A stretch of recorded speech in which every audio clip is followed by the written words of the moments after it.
गेल्या 3 वर्षांपासून सुरू असलेल्या शिवसेना पक्ष आणि चिन्हाच्या निकालाला अद्याप मुहूर्त लागत नाहीये। या सगळ्यात एक निवडणूक झाली आणि 2 यशस्वी सरकारे आपण पाहिली, पण शिवसेना नावाचं आणि चिन्हाचं नेमकं काय होतंय हा प्रश्न कायम अजूनही आहे। महत्त्वाचं म्हणजे काल गुरुवारी या प्रकरणाची सुनावणी पार पडली। वकील असीम सरोदे यांच्याकडून सुनावणी पार पडण्या अगोदरच म्हटलं गेलं की सत्ता संघर्ष पिटिशन सर्वोच्च न्यायालयात सिरियल नंबर 40 वर असल्याने त्याची सुनावणी होण्याची शक्यता नाहीये।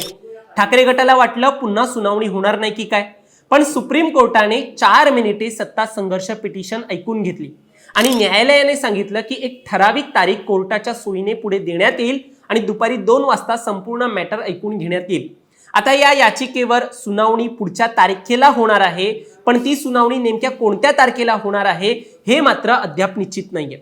सर्वोच्च न्यायालयाकडून ते दोन्ही पक्षकारांना नंतर सांगण्यात येणार असल्याची माहिती आहे की कधी कधी आपण ही सुनावणी घेऊ शकतो। आता नेमकं कालच्या 4 मिनिटाच्या सुनावणीत काय काय घडलंय हेच आपण या व्हिडिओच्या माध्यमातून जाणून घेऊया आणि पुढे याची अपडेट काय असेल ते देखील जाणून घेऊया। दरम्यान तुम्ही चॅनलवर नवीन आलाय तर लगेच सबस्क्राइब करा प्राईम टाइम महाराष्ट्राला, कारण असे राजकीय घडामोडी आणि घडामोडींमागील राजकारण आम्ही नेहमी तुमच्यासाठी घेऊन येत असतो। माझं नाव ओंकार साळवी आणि या विषयाला आपण सुरुवातीपासून सुरू करूया। तर मंडळी, शिवसेना पक्षाचं नाव आणि चिन्हासंदर्भात सर्वोच्च न्यायालयातील गुरुवारची सुनावणी संपली। दुपारी 3:30 वाजण्याच्या सुमारास या सुनावणीला सुरुवात झाली होती। यावेळी सरन्यायाधीश सूर्यकांत यांच्या खंडपीठासमोर सुनावणीसाठी प्रकरण आलं। ठाकरेंचे वकील ज्येष्ठ विधिज्ञ कपिल सिब्बल यांनी युक्तिवाद केला।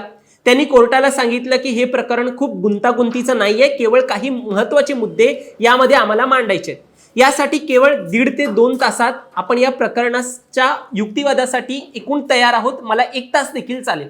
या युक्तिवादानंतर सुनावणी पूर्ण होऊ शकते आणि सदर अंतिम युक्तिवाद करण्यासाठी शिंदे गटाकडून देखील एक तयारी दर्शवण्यात आली होती। त्यानंतर सर्वोच्च न्यायालयाने आता त्यावर पुढच्या तारखेला सुनावणी होईल असं स्पष्ट केलेलं आहे, मात्र तारीख सांगितलेली नाहीये। शिवसेनेच्या अंतिम युक्तिवादासाठी पुढची तारीख ही उपलब्धतेनुसार देण्यात येईल असं सर्वोच्च न्यायालयाने स्पष्ट केलेलं आहे। याशिवाय दोन्ही बाजूंचा लेखी युक्तिवाद वाचून पुढील तारीख जी आहे ती निश्चित केली जाईल असं देखील एक माहिती आहे। काही वेब आर्टिकल मधून मिळालेल्या माहितीनुसार सरन्यायाधीश सूर्यकांत यांनी सिब्बल यांचं म्हणणं ऐकून घेतल्यानंतर असं देखील सुचवलंय की शिवसेनेच्या पक्ष आणि चिन्ह प्रकरणावरती आपण दररोज दुपारी 2 वाजता सलग काही दिवस सुनावणी घेऊ शकतो असं न्यायालय म्हटलंय, असं देखील एक माहिती वेब आर्टिकल मध्ये आहे। पण सिब्बल यांना 1 तास त्यांनी मागितलेला आहे, त्यामुळे तो त्याच स्वरूपात या एका निर्णयामुळे ते 1 तास असाच पूर्ण सुनावणी दरम्यान त्यांना मिळेल का, एकूण 1 तास मिळेल का, हा प्रश्न अजूनही कायम आहे। आता पुढची वेळ कधी दिली जाते, तेव्हा किती वेळ सुनावणी होणार आहे हे सगळं आपल्याला पाहावं लागेल। हे प्रकरण सध्या कुठपर्यंत पोहोचलंय आता आपण हे थोडक्यात जाणून घेऊ। 22 जून 2022 रोजी एकनाथ शिंदे यांनी आपल्या 40 आमदारांसोबत ठाकरेंची साथ सोडत आपला वेगळा गट तयार केला होता। त्यामुळे संख्याबळ कमी झाल्यानं तत्कालीन ठाकरेंचं महाविकास आघाडी सरकार कोसळलं होतं। मग पुढे एकनाथ शिंदे यांनी भाजप सोबत हातमिळवणी करत शिंदेंच्या नेतृत्वाखालील शिवसेनेच्या या गटाने सत्ता स्थापन केली। एकनाथ शिंदे हे या सरकारमध्ये मुख्यमंत्री बनले होते, पण यानंतर हे प्रकरण सुप्रीम कोर्टात पोहोचलं।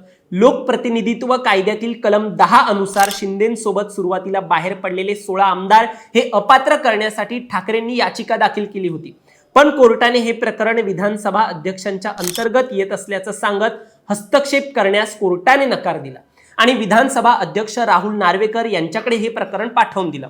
त्यानंतर राहुल नार्वेकर यांनी या प्रकरणावर निकाल देताना या 16 आमदारांवर अपात्रतेची कारवाई केलीच नाही। उलट पक्ष आणि चिन्ह अर्थात शिवसेना नाव आणि धनुष्यबाण हे दोन्हीही एकनाथ शिंदे यांच्या गटाला बहाल केलं आणि शिंदेंकडे सर्वाधिक आमदार असल्याने आणि विधिमंडळ पक्ष हा शिंदेंकडे असल्यानं पक्षावर आणि पक्ष चिन्हावर त्यांचाच अधिकार असल्याचा निर्णय हा नार्वेकरांनी दिला। आता नार्वेकरांचा हाच निर्णय कायद्याच्या चौकटीत बसत नाही असा आक्षेप घेत उद्धव ठाकरेंनी पुन्हा सुप्रीम कोर्टात धाव घेतलेली आहे। तुम्हाला आता या सगळ्यावर काय वाटतं?